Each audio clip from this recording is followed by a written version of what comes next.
भगवान श्री कृष्ण को नमस्कार करते हुए आप सभी का अनंत एकेडमी ऑफ मैथमेटिक्स में स्वागत है। देखिए, डेफिनेशन है सबसे पहले तो पॉपुलेशन और यूनिवर्स की, फिर उसके बारे में हम एक शॉर्ट नोट लिखेंगे अलग अलग कंडीशंस में।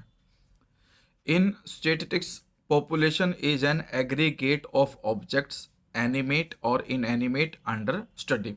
मेन चीज बस यही है कि जो ऑब्जेक्ट्स है उनका एग्रीगेट क्या है, वही मेनली पॉपुलेशन कहलाएगी।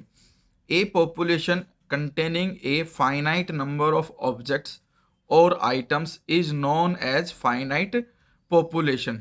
देखिए, फाइनाइट के अंदर फाइनाइट ऑब्जेक्ट्स होंगे, क्लियरली बात है। एग्जाम्पल दिया है कि the students in a college. On the other hand, a population having an infinite number of objects or with the number of objects so large as to appear practically infinite is termed as an infinite population. यहाँ से लेकर के यहाँ तक हमारे पास infinite population को लेकर के है कि भाई जब नंबर ऑफ ऑब्जेक्ट्स या तो इतने लार्ज हो कि उनको प्रैक्टिकली काउंट करना थोड़ा सा मुश्किल हो, या फिर इनफाइनाइट नंबर्स हो, तब हम उसको कहेंगे infinite population. For example, the population of the heights, weights और age of the people in the country. The population of stars in the sky. The population may further be classified as existence और hypothetical। अब यहाँ पे दो चीजें नहीं आ रही है, एक तो existent कब होगी और एक hypothetical कैसे, ठीक है।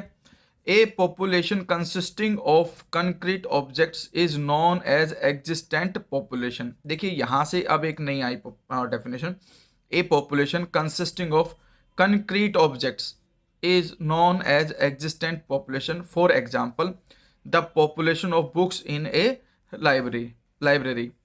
On the other hand, in the population does not consist of concrete objects, that is, it consists of imaginary objects, then it is called hypothetical। अब देखिए यहाँ पर डिफरेंस समझिए। अगर कंक्रीट ऑब्जेक्ट्स है, जैसे कि बुक्स हो गई, या आपका कोई वेसल हो गया, या बॉल्स हो गई, इस तरह से, तो वो तो आपका कंक्रीट ऑब्जेक्ट्स में आ जाएगा। लेकिन आपके पास जो हाइपोथेटिकल है उसमें हम कोई चीज़ करके दिखाते हैं, जैसे कि thrown a die many times, tossing a coin many times, ये कंडीशन। तो इन्होंने ये दिया है आपके पास, it consist of imaginary objects, then it is called hypothetical population. For example, the population of throws of a die thrown a large number of times is a hypothetical population. ये hypothetical की आ गई condition, ठीक है।